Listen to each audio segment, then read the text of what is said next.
Well, this may be one of the nicest little Mustang coupes I've seen in a long time.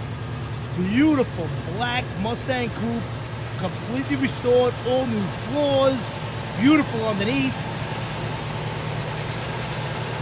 Just check out the body on this car. It is black and laser straight.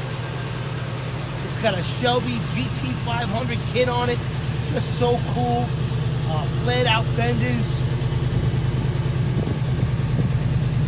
The original 289's been rebuilt, runs and drives great.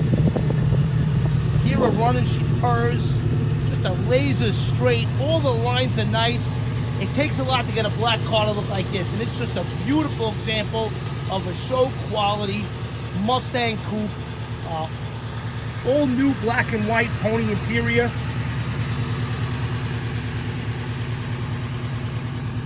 Just take a look around the steering wheel, the dash, door panels, deluxe, everything's done right. Check us out, HollywoodMotorsUSA.com. What a nice looking Stang that is.